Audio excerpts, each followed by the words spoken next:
অসমৰ জনগণে যিটো শংকা কৰিছিলে, যিটো সন্দেহ কৰিছিলে আৰু কা বিৰোধী গণ আন্দোলনৰ সময়ত সমগ্ৰ অসমৰ ৰাইজে এটাই কথা কৈছিলে যে এইটো 43 বছৰৰ বিদেশীৰ বোজা দিছে আৰু তাৰ পাছতো বিদেশী নাগৰিক অহাৰ বাট মুকলি কৰি দিব। সেইকাৰণে এইবাৰ কা নাগৰিকত্ব সংশোধনী আইনখনত যিহেতু 2014 চনৰ 31 ডিচেম্বৰটো তেওঁলোকে সীমাৰেখা ৰাখিছিলে, এতিয়া তাক নকৰি তেওঁলোকে বেলেগ এখন আইন আনি আৰু 10 বছৰৰ বোজা দিব খুজিছে।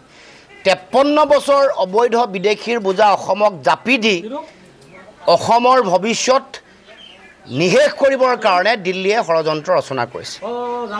অসমৰ জনগণৰ বা উত্তৰ পূৰ্বাঞ্চলৰ ৰাইজৰ এটাই ঐক্যবদ্ধ দাবী আছিলে, অসমৰ উত্তৰ পূৰ্বাঞ্চলৰ জনগণৰ শংকা এটাই আছিলে যে অবৈধ বিদেশীৰ আগ্ৰাসনে অসম আৰু উত্তৰ পূৰ্বাঞ্চললৈ ভয়াৱহতা নমাই আনিছে। কাৰণ আটাইতকৈ বেছি ভাৰত বাংলাদেশ সীমান্ত বেছিকৈ আছে উত্তৰ পূৰ্বাঞ্চলত।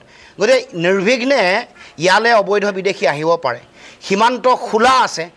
তাৰ পাছতো অসম আৰু উত্তৰ পূৰ্বাঞ্চলৰ ৰাইজৰ আৱেগ, ৰাইজে কৰা গণ আন্দোলনক ভেঙুচালি দেখুৱাই গাৰ জোৰেৰে বলপূৰ্বকভাৱে সেইটো সময়ত কা আইনখন জাপি দিলে আজি আকৌ 10 বছৰৰ বোজা অসমক জাপি দিব খুজিছে। তাৰ মানে তেওঁলোকে অসমৰ ভৱিষ্যত ধ্বংস কৰিবৰ কাৰণে অসমৰ খিলঞ্জীয়া থলগিৰি ভূমিপুত্ৰ মানুহক ৰাজনৈতিকভাৱে নিশেষ কৰিবৰ কাৰণে ষড়যন্ত্ৰৰ কূটকৌশল ৰচনা কৰিছে। এই লক্ষ্য ৰাজনৈতিকভাৱে নিশেষ কৰা, এই লক্ষ্য ভাষিক, সাংস্কৃতিক আৰু অৰ্থনৈতিকভাৱে অসমৰ সমাজ আৰু অসমৰ জাতীয় জীৱনক বিপন্ন কৰিবৰ কাৰণে দিল্লীয়ে এই ষড়যন্ত্ৰৰ কূটকৌশল ৰচনা কৰিছে। কাৰণ অসমৰ ৰাইজে অতদিনে এনেকুৱা ধৰণৰ চিন্তাৰ বিৰুদ্ধে সংগ্ৰাম কৰি আহিছে। অসমৰ লগত দীঘলীয়া সংগ্ৰামী পৰিক্ৰমা জড়িত হৈ আছে।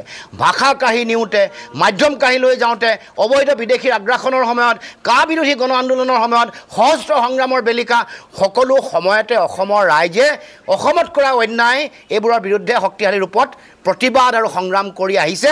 আৰু সেইকাৰণে দিল্লীয়ে এই সংগ্ৰামী ধাৰাটোক সৰ্বকালৰ কাৰণে নিশেষ কৰি ৰাজনৈতিক, সামাজিক, ভাষিক, সাংস্কৃতিকভাৱে জাতিটোক নিশেষ কৰিবৰ কাৰণে এই ষড়যন্ত্ৰ, কুটিল ষড়যন্ত্ৰ আশ্ৰয় লৈছে।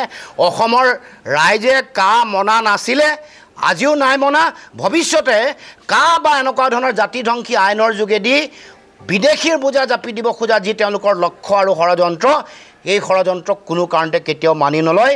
ইয়াৰ বিৰুদ্ধে সংগ্ৰাম কৰিব লাগিব আৰু এনেকুৱা ধৰণৰ ষড়যন্ত্ৰ মষিমূৰ কৰিব লাগিব। অসমৰ মুখ্যমন্ত্ৰী হিমন্ত বিশ্ব শৰ্মাই 2021 চনৰ নিৰ্বাচনৰ আগত শিৰ ফুলাই ফুলাই কৈছিল যে 14 চনলৈকে চিলমোহৰ মাৰি দিয়া হ'ল আৰু বিদেশী বোজা আৰু অসমে ল'ব নালাগে। আমি তেতিয়াই কৈছিলোঁ যে এইখন আইনৰ যোগেদি বাটটো মুকলি হৈ আছে। 43 বছৰৰ অতিৰিক্ত বিদেশীৰ বোজা এতিয়া আৰু 10 বছৰ যোগ কৰি 53 বছৰৰ বিদেশীৰ বোজা জাপি দিবলৈ উঠি পৰি লাগিছে। গতিকে এই আইন অসমত প্ৰযোজ্য নকৰিবৰ কাৰণে কেন্দ্ৰ চৰকাৰক আমি দাবী উত্থাপন কৰিছোঁ, সকিয়নি জনাইছোঁ। অসম কেন্দ্ৰ চৰকাৰৰ এখন অংগৰাজ্য। অসমক যদি দিল্লীৰ তেওঁলোকে বা ভাৰতৰ অংগ বুলি ভাবে, ভাৰতবৰ্ষৰ আন নাগৰিকৰ দৰে ইয়াৰ যিসকল পুৰণা বাসিন্দা, ইয়াৰ যিসকল স্থানীয় বাসিন্দা, তেওঁলোকৰ যদি ভৱিষ্যত সুৰক্ষিত কৰি ৰখাটো বিচাৰে, কা আইনেই হওক বা অতিৰিক্ত 10 বছৰৰ যোগেদি 53 বছৰ সম্পূৰ্ণ যিটো বিদেশীৰ বোজা জাপি দিব খুজিছে, এইবোৰ অসমত যাতে বলবৎ নহয় তাৰ কাৰণে দিল্লীয়ে ব্যৱস্থা গ্ৰহণ কৰিব লাগিব। যিহেতু আপোনালোকে না, আমাৰ স্থিতি স্পষ্ট। আমি এই আইন, কা আইনক মনা নাছিলোঁ, আজিও নাই মনা, ভৱিষ্যতেও নেমানো কোনো কাৰণতে। আৰু আমাৰ যি বিৰোধ, আমাৰ যি সংগ্ৰাম, এই সংগ্ৰাম অব্যাহত থাকিব। আগন্তুক দিনসমূহত আমি ৰাজনৈতিকভাৱে এই বিষয়টো কেনেকৈ লৈ যাওঁ, অহা কাইলৈ আমাৰ সকলো বিৰোধী ৰাজনৈতিক দলৰ আমাৰ সংগ্ৰামী কাৰ্যসূচী আছে গুৱাহাটীৰ চচলত 11 বজাৰ পৰা। তাতো এই বিষয়টোৱে ঠাই পাব আৰু এই বিষয়টোক লৈ প্ৰতিবাদ কাইলৈৰ পৰা আৰম্ভ হ'ব। মুখ্যমন্ত্ৰীয়ে কৈছে চিন্তা কৰিব নালাগে, কৈছে মুখ্যমন্ত্ৰীয়ে আগতেও কৈছিলে। মুখ্যমন্ত্ৰীয়ে কি কৈছিলে? মুখ্যমন্ত্ৰীয়ে 2014 চনৰ পৰা পিছত আৰু নেবাহে আৰু এইটো একদম মাৰি দিছোঁ চিলমোহৰ এনেকৈ কৈছিলে। এইটোৱেতো আছিলে যোৱাবাৰ নিৰ্বাচনবোৰৰ ভাষণত কি আছিলে যে আৰু 2014 চনতকৈ নেবাহে।